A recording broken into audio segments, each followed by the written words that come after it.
এই কুমিল্লার আশেপাশে সব হচ্ছে আমার নানা আর দাদা, কারণ আমার দাদার বাড়ি পরমতলাতে, তো আমার জন্ম হয়েছে আবার ঢাকায় ড্যামরাতে, আমার স্থায়ী অস্থায়ী হয়ে গেছে আবার ঢাকাতেই। তো কুমিল্লারে ধরতেও পারি না, ছাড়তেও পারি না। দাদার বাড়ি, নানার বাড়ি, সব নানাদের জায়গা, একটা প্রাণের জায়গা। কুমিল্লার মানুষ খুবই ধর্মপ্রাণ, ধর্মভীরু। আল্লাহ তুমি কবুল করো। আমরা এখানে যেমনি একত্রিত হয়ে বসতে পেরেছি, জান্নাতেও যেন একসাথে এমনি থাকতে পারি। আল্লাহ তুমি তৌফিক দাও। আসেন আমরা আল্লাহর নামের 3টা তাকবীর দেব। রাব্বাকা ফাকাব্বির, glorify the name of your Lord. তোমার রবের নামের বড়ত্বের ঘোষণা দাও। ভাগাভাগি করে দেব, কি বলেন? প্রথমে বিবাহিতরা দিবেন, তারপরে অবিবাহিতরা দিবেন, তারপরে সবাই মিলে দিবেন। কেন এরকম দেয় মিজানুর রহমান আজহারী? কেন দেয়? দেয় আপনাদেরকে একটু চাঙ্গা করে তুলবার জন্য। অন্য কোনো সিগনিফিকেন্স এখানে নাই। একটু চাঙ্গা হয়ে উঠবেন সবাই। আল্লাহর নামের তাকবীর দিলে একটা ইমানি ঝাল চলে আসে দেহের মধ্যে, ঠিক কি না? এই আল্লাহু আকবারটা আপনাদের কাছে যত ভালো লাগে, ইসলামের বিপক্ষের শক্তিদের কাছে তত ভয় লাগে। ওরা এটা সহ্যই করতে পারে না। আল্লাহু আকবার শুনলে ওদের থরথরানি, ধুকধুকানি বেড়ে যায়। এজন্য আমরা ইসলামের পক্ষের শক্তি যারা আছে, আমরা সবসময় একজনের নামে স্লোগান দেই, তিনি কে? তো প্রথমে যারা বিবাহিত আছেন তারা পড়বেন তাকবীর, এরপরে অবিবাহিতরা, এরপরে সবাই মিলে। শুরুতে বিবাহিতরা রেডি হন। বিবাহিত কারা কারা আসছেন দেখি তো একটু। অনেক আসছে, আলহামদুলিল্লাহ আলহামদুলিল্লাহ। হাত নামান। অবিবাহিত কারা কারা আসছো দেখি। এই যে 2 হাত করে তুলতেছে, এরা সবসময় সংখ্যা বাড়াতে চায় আর 2 হাত করে তোলে। দেখা যাবে দেবিদ্দারের বিবাহিতদের পারফরমেন্স ভালো হয় না অবিবাহিতদের। শুরুতে বিবাহিত ভাইরা রেডি হন। আমি পড়বো লিল্লাহে তাকবীর, আপনারা পড়বেন আল্লাহু আকবার। শুরুতে বিবাহিতরা রেডি, তাকবীর পড়েন। বিবাহিতরা পড়েন লিল্লাহে তাকবীর।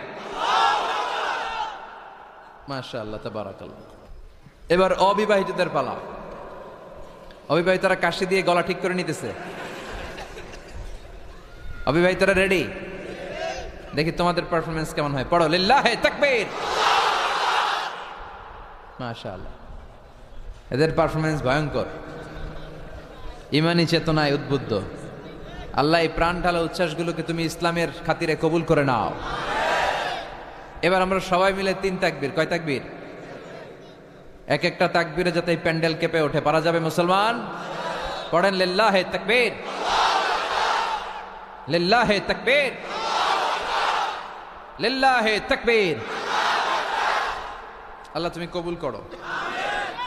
আসেন আমরা সরাসরি মহাবিশ্বয় মহাগ্রন্থ আল কোরআন আল কারীম থেকে কথা শুনি। আমি আপনাদের খেদমতে আমার খুতবার শুরুতে সূরাতু আল মুলকের একটি আয়াত তেলাওয়াত করেছি। এই আয়াতের আলোকে এই সূরাটিতে আল্লাহ তাআলা আমাদেরকে কি শিখাতে চাইলেন, জানাতে চাইলেন, কি মেসেজ দিতে চাইলেন, এগুলো আমরা নেয়ার চেষ্টা করব এবং নিয়ে আমরা যেন খেয়াল রাখতে পারি মাহফিলগুলো যেন শুধু শো ডাউন আর শো অফ না হয়। যেটাই শুনি কোরআনের যেখান থেকেই শুনেন বরকত আছে না নাই? যখন কোরআন শুনবেন রহমতের বাড়িধারা নাজিল করবে কে? একটা অক্ষর তেলাওয়াত করলে 10টা নেকি দিবে কে? একটা আয়াত তেলাওয়াত করলে জান্নাতের বিল্ডিং 1 তলা লম্বা বানায় দিবে কে? ইকরা ওয়ারতাকি ওয়ারাতিল কামা কুনতা তুরাতিলু ফিদ দুনিয়া ফাইন্না মানজিলাতাকা ফি আখিরি আয়াতিন তাকরাউহা। একটা আয়াত পড়ো আর জান্নাতের বিল্ডিং 1 তলা করে লম্বা করো। বড় বিল্ডিং হচ্ছে বুর্জ আল খলিফা। এটার কত লম্বা? খুব সম্ভবত 163 তলা লম্বা। আর দুনিয়াতে যারা কোরআন পড়ে আপনারা জান্নাতে হাজির হবেন, আপনাদের বিল্ডিংগুলো হবে কয়েক কোটি তলা লম্বা। যত আয়াত পড়ছেন তত আয়াত লম্বা। সারা জীবনে যদি 2 লক্ষ আয়াত পড়া হয়ে থাকে আপনার জান্নাতের বিল্ডিং হবে 2 লক্ষ তলা। আল্লাহ বলবেন পড় আর বিল্ডিং লম্বা কর। কি রহমতের কোরআন! পড়লে সওয়াব, ধরলে সওয়াব, শুনলে সওয়াব, তেলাওয়াত করলেও সওয়াব। এজন্য এই কিতাবটার সাথে যেন আমরা সম্পর্ক বাড়াই। Attachment, how to increase the attachment with the Holi কোরআন।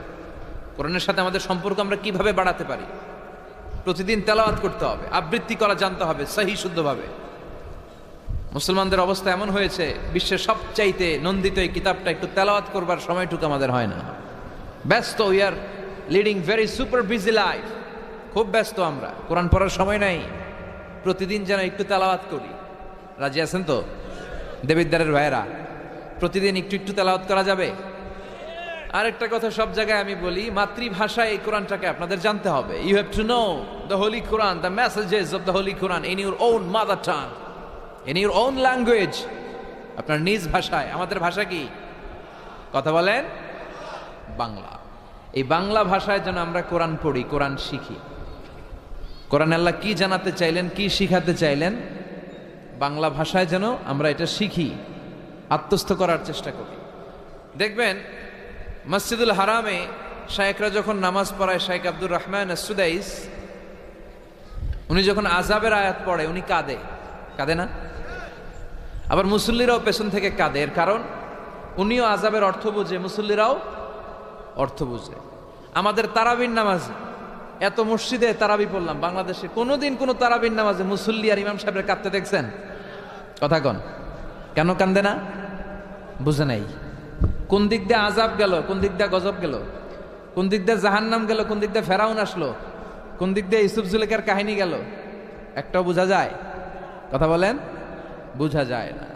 ইমাম সাহেবও বোঝে না, আমরাও বুঝি না, কেউ বুঝে না, অর্থ বুঝি না, তাই আমাদের হৃদয়ে টাচ করে না। দেখবেন ওরা আযাবের আয়াত পড়লে কাঁদে, রহমত আর জান্নাতের আয়াত পড়লে ওদের হৃদয়টা ঠান্ডা হয়ে যায়। এর জন্য সালাতে আপনি কি পড়ছেন এটা বুঝতে হবে, সালাতে আপনি কি তেলাওয়াত করতেছেন বুঝতে হবে। আজীবন পড়লেন সামি আল্লাহু লিমান হামিদা, অর্থ কি অনেকেই জানে না, আছে না নাই?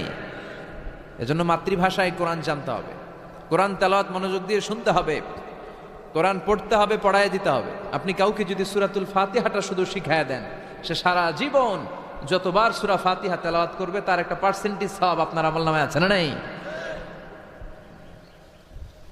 এজন্য কোরআনের আবৃত্তি শিখা, কোরআনের অর্থ জানা মাতৃভাষায়, নিজে কোরআন পড়া, অন্যকে পড়ায় দেওয়া, এবং কোরআনের আন্দোলন করা দরকার আছে না নাই? সবসময় কোরআনের পক্ষে থাকার দরকার আছে না নাই? আল্লাহ তুমি আমাদেরকে সহি সমাজ দান করো। তাই আমরা যখনই কোরআনের কথা শুনবো নিজেদেরকে পরিবর্তনের জন্য শুনবো, ঠিক কিনা? আমার আখিরাতটাকে সুন্দর করার জন্য শুনবো। আমাদের তাফসির মাহফিলগুলো হয়ে গেছে এখন শোডাউন, অনেক লোক জড়ো হইতে হবে, স্লোগান হইতে হবে, এগুলো আছে না নাই? আমাদেরকেও বেঁধে দেয় অনেক জায়গায়, হুজুর আপনার কিন্তু আজকে মাহফিল কাঁপাইতে হবে। কি বলে? কাঁপাইতে হবে। কিন্তু অনেক জায়গায় বলে হুজুর আপনার জমাইতে হবে। কি বলে? জমাইতে হবে। আবার অনেক জায়গায় বলে হুজুর আপনার কিন্তু মাহফিলটা ধরে রাখতে হবে। কি করতে হবে? তো কোথাও আমাদের কাঁপাইতে হয়, কোথাও আমাদের জমাইতে হয়, আবার কোথাও মাহফিল ধরে রাখতে হয়। কথা বুঝতে পেরেছেন? তাই মাহফিল কাঁপানো, জমানো, ধরে রাখা, এই টেন্ডেন্সি থেকে আসেন, বেরোয় আসি। We have to make a change. আপনাকে চেঞ্জ আনতে হবে, পরিবর্তন। বিশ্বনবী পৃথিবীতে এসেছেন পরিবর্তনের জন্য। তিনি কোনো জায়গায় খারাপ কিছু দেখলেই পরিবর্তন করে দিতেন। এক সাহাবাকে জিজ্ঞেস করলেন কি নাম? মাসমুক। সে বলে ইসমি হাজান, আমার নাম হলো হাজান। হাজান মানে দুশ্চিন্তা। হাজান মানে? বিশ্বনবী বললেন হাজান কারো নাম হতে পারে? দুশ্চিন্তা এটা একটা নাম হইল? বিশ্বনবী বললেন তোমার নাম আজকে থেকে হাজান নয়, আজকে থেকে তোমার নাম সাহাল। কি নাম? সাহাল মানে সহজ। সাহাল মানে? সে বলে না ইয়া রাসূলুল্লাহ, আমার বাপ চাচা নাম রাখছে হাজান, এটা আমি ছাড়বো না। বিষ্ণু বললেন না, সাল্লে যাও। তো সে বাড়িতে চলে গেল। যাওয়ার পর থেকে ওই যে দুশ্চিন্তা তার আর পিছু ছাড়ে না। তার ব্যবসায় লস, তার চাকরিতে লস, ওর পেটে ব্যথা, ওর মাথায় ব্যথা, ওর জ্বর, ওর মেয়ে কান্দে, ওর বউ দৌড়ায়, ওর পোলায় কয় আমি মরুম। কষ্ট আর জ্বালা ছাড়েই না। সবাই বলে ওই যে বিশ্বনবী তোমার একটা সুন্দর নাম দিয়েছিল, আনো নাই, এর বদদোয়া লাগছে, যাও নবীর কাছে মাফ চেয়ে নামটা চেঞ্জ করে আনো। হাজান ফিরে গেল বিশ্বনবীর কাছে, যে বলে ইয়া রাসূলুল্লাহ আমার হাজান নামের দরকার নাই, গোষ্ঠী কিলাই হাজান, আপনি কি নাম কইছিলেন ওটা কোন? আবার বিশ্বনবী বলে আমি বলছিলাম আন্তা সাহাল। সাহাল মানে সহজ। সাহাল মানে? বিশ্বনবীর কাছ থেকে নাম চেঞ্জ করে সাহাল নিয়ে আসলো। সাহাল বলে যেদিন থেকে আমি নাম চেঞ্জ করেছি ওই দিন থেকে আমার জীবনের সব কাজগুলো সহজ করে দিয়েছে। কে? কি নবী ছিলেন? খালি চেঞ্জ করে দিতেন, চেঞ্জ করে দিতেন। এক নারীকে জিজ্ঞেস করলেন মাসমুকি, হোয়াটস ইউর নেম? সে বলে আমার নাম আসিয়া। আসিয়া মানে অবাধ্য। বিশ্বনবী বলেন এটা একটা নাম হইল? তোমার নাম আজকে থেকে জামিলা। জামিলা মানে সুন্দরী, বিউটিফুল লেডি। জামিলা মানে সুন্দরী। সে নাম চেঞ্জ করে জামিলা নিয়ে নিল। সবাই বলল যেদিন থেকে বিশ্বনবী তার নাম জামিলা করেছে ওই দিন থেকে মরার আগের দিন পর্যন্ত এই মহিলার সৌন্দর্যে কোনোদিন ভাটা পড়ে নাই। আবার বিশ্বনবী মক্কা থেকে মদিনায় হিজরত করতে গেলেন। বিশ্বনবী বললেন মাসমু হাদিল আরদ, এই জমিনের নাম কি? সবাই বলল এই জমিনের নাম ইয়াসরিব। কি নাম? মদিনার আগের নাম ইয়াসরিব। ইয়াসরিব মানে to take revenge from someone, কারো থেকে প্রতিশোধ নেয়া। বিশ্বনবী বললেন আমি যেই শহরে থাকবো ওই শহরের নাম হবে প্রতিশোধ। How come? It's quite impossible, অসম্ভব। আমি রহমতের নবী, ওমা আরসালনাকা ইল্লা I have sent you as a mercy for the entire universe. ও নবী, আমি আপনাকে গোটা বিশ্বের জন্য রহমত করে পাঠিয়েছি। রহমতের নবী যেই শহরে থাকবে ওই শহরের নাম প্রতিশোধের শহর না। আজকে থেকে এই শহরের নাম তবা কিংবা তৈবা, পবিত্র শহর। পরবর্তীতে এই শহরের নাম করা হলো মদিনাতুর রাসূল, মদিনাতুন নবী। সুবহানাল্লাহ পড়েন। আবার বিশ্বনবী আরেক এলাকায় সফরে গেলেন, বললেন মাসমু হাদিহিল আরদ, এই এলাকার নাম কি? সবাই বলে গাদিরা। কি বলে? গাদিরা। গাদিরা মানে আরদুন লা শাজারা ফিহি ওয়ালা নাবাত, এমন শহর যেই শহরে কোনো গাছ পালা লতা পাতা ঘাস জন্মায় না। বিশ্বনবী বললেন এটা একটা নাম রাখছো তোমরা গাদিরা। এই গদিরা নামের কারণেই তো এলাকায় কোনো গাছপালা হয় না, ওই এলাকায় কোনো গাছ হবে না। বিশ্বনবী বললেন মিনাল ইয়াউম, আজকে থেকে এই এলাকার নাম গাদিরা নয়, আজকে থেকে এই এলাকার নাম আমি চেঞ্জ করে দিলাম খাদেরা। খাদেরা মানে সবুজ। খাদেরা মানে কি? বিশ্বনবী নাম চেঞ্জ করে দেওয়ার সাথে সাথে ওই এলাকায় ঘাস লতা পাতায় সবুজ শ্যামল হয়ে গেল। এজন্য পরিবর্তন লাগবে। We have to make a change. পরিবর্তন লাগবে। এই লোক দেখানো মানসিকতা থেকে আমাদের বেরিয়ে আসতে হবে। মাহফিল কাঁপানো, মাহফিল জমানো, মাহফিল ধরে রাখা, এগুলো আর কোনোদিন বলবেন? বলবেন? সব হবে আমাদের একজনের খুশির জন্য। তিনি কে? চিল্লায় বলেন। তোমার আর তোমার আল্লাহর মধ্যে এমন কোনো গোপন বিষয় আছে নাকি যেটা আল্লাহ ছাড়া কেউ জানে না? তোমার জীবনে এমন কোনো গোপন দান আছে নাকি যেটা আল্লাহ ছাড়া কেউ দেখেনি? আমরা এখন দেখায় দেখায় দান করতে চাই, আছে না নাই? অমুক সমাজপতি শিল্পপতি 2 লক্ষ টাকা বলেন মারহাবা, আছে না নাই? লোক দেখানো দান। এটা মিজানের পাল্লায় উঠালে কোনো ওজন হবে না। আপনি গোপনে 1 টাকা দিচ্ছেন, এটারে উহুদ পাহাড়ের সমান ওজন করে আমলনামায় তুলে দিবে কে? এজন্য সবসময় খেয়াল রাখবেন যে একজনকে আমরা দেখাতে চাই, আমরা দেখাবো একজনকে। তিনি কে? মানুষকে দেখানোর জন্য কিছু করা যাবে? আল্লাহুম্মা রযুকনা ইখলাস। আল্লাহ তুমি আমাদের ইখলাস বাড়ায় দাও। আর জোরে পড়েন আমিন। আমরা আজকে সূরাতুল মুলক থেকে কথা শুনবো। মুলক সূরার নাম কি? এই সূরার অনেক ফজিলত আছে। এই সূরা রাত্রিবেলা যারা তেলাওয়াত করবে তাদের কবরের আযাব হবে না। কবরের কথা শুনলে ভয় লাগে না? একদিন মাটির ভেতরে হবে ঘর রে মন আমার, কেন বান্ধ দালান ঘর, প্রাণ পাখি উড়ে যাবে পিঞ্জর ছেড়ে, ধরা ধামে সবই রবে তুমি যাবে চলে, বন্ধু বান্ধব যত মাতা পিতা দ্বারা সুত সবই হবে তোমার পরে মন আমার, কেন বান্ধ দালান ঘর। ঠিক কিনা? চলে যেতে হবে, কেউ থাকতে পারবো না। কিন্তু এই জিনিসটা আমাদের স্মরণেই আসে না। এত ব্যস্ততা, এত মায়া জাল, এত মায়ার জালে আমরা আটকে আছি। এত ব্যস্ত লাইফ, সকালবেলা অফিস, বিকেলবেলায় অমুক কাজ, তারপরে অমুক কাজ, একটার পর একটা কাজ চলতেই থাকে। এই ব্যস্ততার কারণে আমাদের জীবনটা সুপার বিজি লাইফ আমরা লিড করছি, আমাদের জন্য সময়ই নাই। কিন্তু চলে যেতে হবে। এজন্য সাইয়েদনা ওমরে ফারুক বলছেন মুতু ক্বাবলা আন তামুতু, মরার আগে একবার মরো। হাসিবু ক্বাবলা আন তুহাসাবু আলাইকুম, তোমার হিসাব নেওয়ার আগে তুমি তোমার একবার হিসাব নাও। আমাদের প্রত্যেকের নিজের একটা হিসাব আছে না নাই? কথা বলেন। নিজে খাতা কলমের মধ্যে একটু লিস্ট করবেন যে আমি জীবনে এই ভালো কাজ করেছি, এই খারাপ কাজ করেছি, আসলে আমার অবস্থানটা কই হওয়া উচিত। নিজে খাটের মধ্যে একবার শটাং হয়ে মরার মতো শুয়ে থাকবেন, ভাববেন যে আমি মরে গেছি। ভাবেন না কি হবে? ছেলেমেয়েরা কান্না করবে, আত্মীয় স্বজন কান্না করবে, মাইকে অ্যানাউন্সমেন্ট হবে অমুক এলাকার অমুক ভাই আমাদের মাঝে দুনিয়ায় নাই। বিশাল দেবিদ্বারের ময়দানে আপনার জানাজা হবে, খাটিয়াতে করে নিয়ে যাওয়া হবে। শুয়ে শুয়ে ভাববেন, আগে থেকে খুদে রাখা কবরে আপনাকে ফেলে বাঁশ দিয়ে উপরে মাটি চাপা দিয়ে চলে আসবে। অন্ধকার, শুধু অন্ধকার। এই অন্ধকার যেন শেষ হতে চায় না। This is the nature of life. এই তো জীবন। কথা বলেন ঠিক কিনা? তো এগুলো ভাবার দরকার আছে না নাই? বিশ্বনবী বললেন এই সূরাটা এমন সূরা মানিআতুন মিন আযাবিল কবর। এই সূরা মুলক যারা তেলাওয়াত করবে তাদের কবরে কোনো আযাব হবে। আজকে থেকে সূরাতুল মুলকের তেলাওয়াত করা যাবে? পারা যাবে? পারা যাবে? আসেন না নিজেদেরকে একটু পরিবর্তন করি, আসেন না নিজেদের আমলের ঝুলিতে আরো কিছু বাড়াই, নিজেদের আমলগুলোকে সুন্দর করি, নিজেদেরকে আর একটু পরিচ্ছন্ন করি। প্রতিদিন রাতে সূরাতুল মুলক তেলাওয়াত করবেন ইনশাআল্লাহ, কইতে পারলেন না?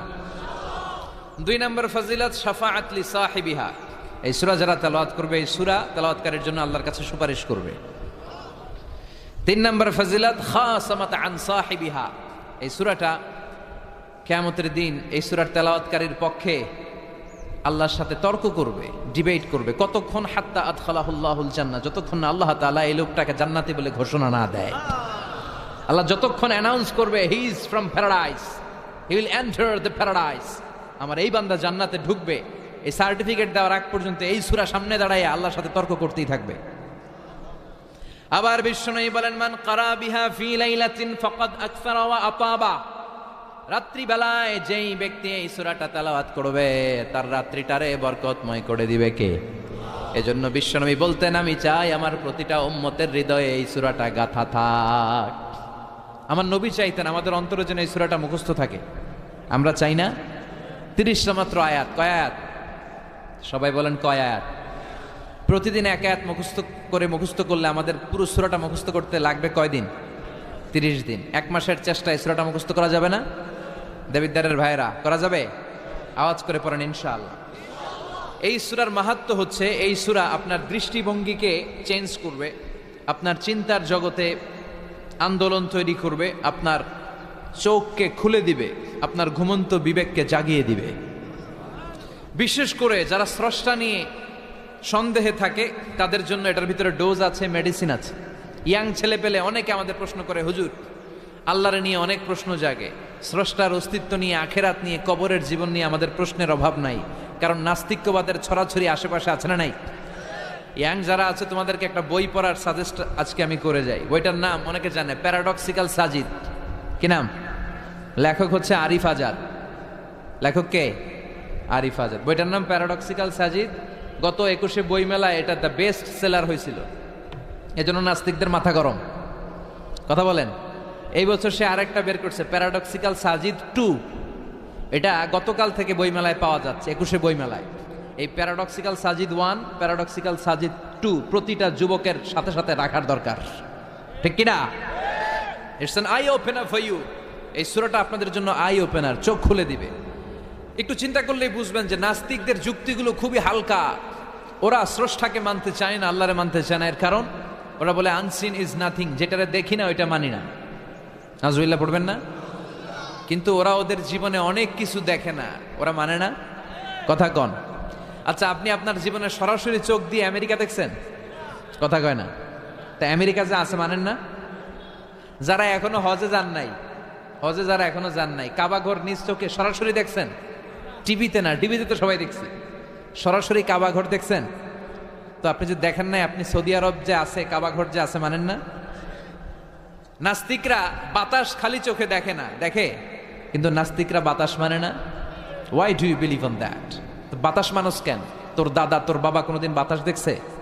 তুই তোর চোখ দিয়ে কোনোদিন বাতাস দেখেছিস? Do you see the air in the atmosphere? উত্তরে বলবেন no. So why do you believe on that? বাতাস বিশ্বাস করো কেন? Do you see the migraine pain when someone feel in his head? কেউ যখন মাথা ব্যথা অনুভব করে, বলে যে আমার মাথাটায় প্রচন্ড ব্যথা। ওর যে মাথা ব্যথা দেখা যায়? কথা বলেন। ভাইজানের মাথা ব্যথা প্রচন্ড দেখা যাচ্ছে? মাথা ব্যথা থাকলেও মাথার অবস্থা যা, না থাকলেও এটা দেখা যায় না। So why do you believe on that? মাথা ব্যথা দেখা যায় না তো বিশ্বাস করস কেন? এগুলো কপাল পড়া, এগুলো হচ্ছে নাম্বার 1 হাদারা মুল্লুক্কা পাঠা। এদের দলিলগুলো একেবারে নড়বড়ে। কুফানগরীতে এক নাস্তিক ছিল, সে বলে বেড়াতো আমি আল্লাহরে দেখি না তাই মানি না। কুফানগরীর লোকজন বলে আমাদের এক ইমাম আছে নাম নু'মান ইবনু সাবেত, উনার সাথে বসলে তুমি আল্লাহরে দেখতে পাবা। সে বলে তাই, তাহলে তোমাদের ইমামকে ডাকো। সাইয়েদনা ইমাম আবু হানিফা টাইম দিলেন, এই জুমার দিন, আজকে জুমার দিন না, এই জুমার নামাজের পরে ঠিক ভর দুপুরে 2টায় সবাই আমরা একত্রিত হব। নাস্তিকও আসবে, সাইয়েদনা ইমাম আবু হানিফাও আসবে। জুমার সালাতের পরে লোকের বন্যা বয়ে গেল, বাঁধ ভাঙা জোয়ার, অনেক মানুষ। নাস্তিক এসেছে, লক্ষ লক্ষ লোক এসেছে, আসে নাই ইমাম আবু হানিফা। আসে না, আধা ঘন্টা, 1 ঘন্টা, 2 ঘন্টা পরে আসছে। নাস্তিক বলে এই তোমাদের ইমাম, যার কোনো সময়ের জ্ঞানই নাই, এর সাথে কিসের তর্ক? সাইয়েদানা ইমাম আবু হানিফা বলে ইনদি উযর, আমার ওজর আছে। কি ওজর? সাইয়েদানা ইমাম আবু হানিফা বলেন, আমি ঘর থেকে বের হয়ে আসার পথে একটা নদী পার হয়ে আসতে হয়। আজকে এসে দেখি নদীর মধ্যে কোনো মানুষ টানুষ নাই, নৌকা নাই, মাঝি নাই, কিচ্ছু নাই। তো হঠাৎ দেখলাম পাশে বিশাল বড় একটা গাছ। এই গাছটা এমনি এমনি দুই ভাগ হয়ে গেল। হঠাৎ গাছ থেকে এমনি এমনি লম্বা তক্তা হয়ে গেল, এমনি এমনি তক্তাগুলো জোড়া লেগে নৌকা হয়ে গেল। আর নৌকা আমার সামনে আসলো, মাঝি ছাড়া, লগি বৈঠা ছাড়া। আমি নৌকায় যেয়ে বসলাম, নৌকাটা আমার নিয়ে টান দিয়ে সাঁ করে ওপার নিয়ে গেল। তো এই যে এই কাজগুলো আর প্রসেসিংগুলো হতে আমার 2 ঘন্টা সময় লেগেছে। নাস্তিক কয় তখন ইমাম গাঞ্জা খাইছে, মাথার তার ছিঁড়া গেছে, নাহলে কোনো সুস্থ মানুষ এ কথা বলতে পারে? এমনি এমনি নাকি গাছ ভেঙে তক্তা হয়, এমনি এমনি নাকি তক্তা লেগে নৌকা হয়, এমনি এমনি নাকি মাঝি ছাড়া নৌকা চলে। সাইয়েদানা ইমাম আবু হানিফা বললেন, এই তো আপনি লাইনে চলে আসছেন, আপনারে বুঝানো এখন আমার খুব সহজ হবে। এমনি এমনি গাছ কাটে না করাত ছাড়া, এমনি এমনি তক্তা জোড়া লাগে না, নৌকা হয় না মিস্ত্রি ছাড়া, এমনি এমনি নৌকা চড়ে না মাঝি ছাড়া। তাহলে এত বিশাল বড় আকাশটা কেমন করে এমনি এমনি হলো? জমিনটা কেমন করে এমনি এমনি হলো? সাগর, মহাসাগর, পাহাড়, মরুভূমি কেমন করে এমনি এমনি হলো? এগুলোর একজন স্রষ্টা আছে না নাই? নাস্তিক কয় তাই তো, আসলেই তো আমি হাদারাম, আসলেই তো আমি উল্লুক্কা পাঠা। এইভাবে তো আমি কখনো ভেবে দেখি নাই, এইভাবে তো কখনো চিন্তা করি নাই। ও ইমাম, তুমি আমার ঘুমন্ত বিবেককে জাগিয়ে দিয়েছ, তুমি আমার চোখের সামনের পর্দাটা উঠিয়ে দিয়েছ, তুমি আমার দৃষ্টিভঙ্গিকে পরিবর্তন করে দিয়েছ। ও ইমাম, তুমি আমার চোখ খুলেছ, তুমি আমাকে হক চিনতে সাহায্য করেছ। আর দেরি করতে চাই না, আমারে পড়িয়ে দাও লা ইলাহা ইল্লাল্লাহু মুহাম্মাদুর রাসূলুল্লাহ। কালিমা পড়ে মুসলমান হয়ে গেছে। আল্লাহু আকবার পড়েন। এমনি নাস্তিকদের জন্য এই সূরার ভেতরে আল্লাহ তাআলা অনেক দিক দর্শন রেখেছেন, জীবন দর্শন রেখেছেন। আল্লাহ বুঝাতে চান যে গোলাম, আমারে চেনার জন্য, আমারে দেখার জন্য তোর ডক্টরেট ডিগ্রি লাগবে না, তোর ব্যাচেলর ডিগ্রি, মাস্টার্স ডিগ্রি লাগবে না। তুই আমার সৃষ্টির দিকে একটু নজর করে তাকা, একটু ঠান্ডা মাথায় চিন্তা করে দেখ, একটু সাগরের দিকে তাকা, একটু নদীর দিকে তাকা, একটু পাহাড়ের দিকে তাকা। তাকালেই তুই বুঝবি সামওয়ান ইজ কন্ট্রোলিং এভরিথিং। একজন এমডি আছে, ম্যানেজিং ডাইরেক্টর, মহা ব্যবস্থাপক, যিনি গোটা বিশ্বের সব ব্যবস্থাপনার আঞ্জাম দিচ্ছেন। চিল্লায় বলেন ঠিক কিনা? আল্লাহ বলে তুই সাগরের দিকে তাকা, পাহাড়ের দিকে তাকা, নদীর দিকে তাকা। সাগরের দিকে তাকালে আমি আল্লাহরে খুঁজে পাবি। ঝর্ণার দিকে তাকা, ঝর্ণার মধ্যে আল্লাহর নিদর্শন আছে না নাই?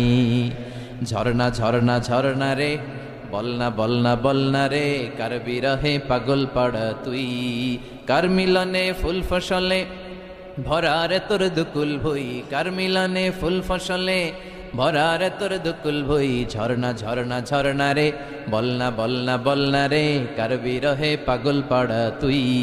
সুবহানাল্লাহ পড়েন। ঝর্ণা দেখছেন কোনোদিন? হড়ে হড়ে দেখছেন? সিলেটে মাধবকুণ্ড জলপ্রপাত, আর কোথায়? সীতাকুণ্ড, আর কোথায়? রাঙ্গামাটি, আর শ্রীমঙ্গল। ঝর্ণা আছে না? এই ঝর্ণার দিকে তাকাবেন, ঝর্ণার ঝরঝর শব্দের আওয়াজগুলো বুঝার চেষ্টা করবেন, দেখবেন ঝর্ণা আপনাকে বলে দিবে যে আমার স্রষ্টা কে। আল্লাহর সৃষ্টির দিকে তাকালে আল্লাহরে পাওয়ার সুযোগ আছে না নাই? এই তথ্যগুলো, এই উপাত্তগুলো, এই মেসেজ আর ইনফরমেশনগুলো আল্লাহ তাআলা এই সূরার ভেতরে ভরে দিয়েছে। শুনতে রাজি আছেন? আওয়াজ করে বলেন তো সূরার নাম। আরো জোরে সবাই বলেন কি নাম? মুলক। মুলক মানে কি? মুলক মানে রাজত্ব, মুলক মানে ক্ষমতা, মুলক মানে পাওয়ার, মুলক মানে কিংডম, মুলক মানে সভরেইনটি, মুলক মানে অথরিটি। অথরিটি কার? এজন্য রব্বুল আলামিন বলেন তাবারাকাল্লাযী বিয়াদিহিল মুলকু ওয়া হুয়া আলা কুল্লি শাইইন কাদির। সুমহান সেই সত্তা যার হাতে ক্ষমতা, আর তিনি সকল কিছুই করতে ক্ষমতাবান, সবকিছুর উপর কর্তৃত্বশীল। চিল্লায় বলেন ঠিক কিনা? তাবারাকাল্লাযী, সুমহান তিনি, বিয়াদিহিল মুলক, যার হাতে ক্ষমতা। ক্ষমতা কার হাতে? নাকি প্রধানমন্ত্রীর হাতে, র্যাবের হাতে, পুলিশের হাতে, আমনেগো হাতে? আপনারা তো কোন ক্ষমতা সব আমগো হাতে। সকল ক্ষমতার উৎস কে? সকল ক্ষমতার উৎস আল্লাহ, কিন্তু আমরা বলে থাকি সকল ক্ষমতার উৎস জনগণ। এটা যুক্তিতে ঠিক না। কি ক্ষমতা আছে আমাদের? কি ক্ষমতা আছে? কোনো ক্ষমতা নাই। মানুষকে আল্লাহ তেমন কোনো ক্ষমতাই দেয় নাই। যেটা দিছে এটার ক্ষমতা বলা যায় না। চিল্লায় বলেন ঠিক। আসল ক্ষমতার মালিক হলেন আল্লাহ। আমাদেরকে তো আল্লাহ দুর্বল করে বানিয়েছেন। ওয়া খালাকাল ইনসানু দাঈফা, আমাদেরকে দুর্বল করে তৈরি করেছে কে? শুধু আমরাই দুর্বল না, আমি দুর্বল, আমার বাপ দুর্বল, আমার দাদা দুর্বল, আমার 14 গোষ্ঠী দুর্বল। আমরা দুর্বলের ঘরের, চিল্লায় বলেন দুর্বলের ঘরের। সেই দুর্বলের ঘরের দুর্বল কয় আমরা সব ক্ষমতার উৎস। কি ক্ষমতা আছে আমার? আজকে মাহফিলের প্যান্ডেলের পেছন থেকে বলে, কেউ যদি বলে ওঠে হুজুর সাপ, কি বলে? সব দৌড়। আমি আমার নানা করে লয়ে দৌড়, তুমি এদিকে দৌড়া, চাচা আপন প্রাণ বাঁচা। সাপ কথাটা তো মজা করে বললাম, এতে অনেকে খুঁজতেছে আসলে কি সাপ। আর আসলেই যদি একটা anaconda, C snake, black mamba, king cobra, Python এসে ফস এই ফস করে যদি প্যান্ডেলে যদি একটা ঢুকতো, পাওয়া যেত কাউরে? কথা কন। তো এই হচ্ছে আমাদের ক্ষমতা। সাপ বাদ দেন, বাবা ব্যাংক চিনেন? চিনেন না? না, দেবিদ্বারে তো বাবা ব্যাংক নাই। কি করে? খালি লাফায়। 10টা বাবা ব্যাংক, 2টা এই স্টেজে আর বাকি 8টা প্যান্ডেলে যদি ছেড়ে দেওয়া হয়, বাবা ব্যাংক আর কি লাভ দিবে? এর চেয়ে বড় লাভ দিবেন আপনারা। বাবা ব্যাংকের চেয়ে বড় লাভ দিয়ে আমরা দৌড়াইতে শুরু করব। কত অসহায় আমরা, কত দুর্বল। বল্লা পোকা, মৌমাছি আমাদেরকে কামড় দিয়ে উড়াল দেয়, এটা ধরে যে মারমু এটাও পারি না। কুত্তা এম করে কামড়াইলে আমরা কুত্তারে কামড়াইতেও পারি না। কি অসহায়। পিঁপড়া কামড় দিলে আমরা কিছু করতে পারি না। কানের ভিতরে যদি কারো পিঁপড়া ঢুকে থাকে বুঝবেন সে মজাটা কি। আহা, হ্যাঁ, বাঁচার কোনো সুযোগ নাই, কোনো ক্ষমতাই নাই। এরপরও আমরা বলি সব ক্ষমতার মালিক আমি। দেখবেন যাদের ডায়রিয়া হয় আর 5-7 বার টয়লেটে গেছে, এর চেহারার দিকে তাকানো যায় না। বৈশা গেছে, বৈশা যান।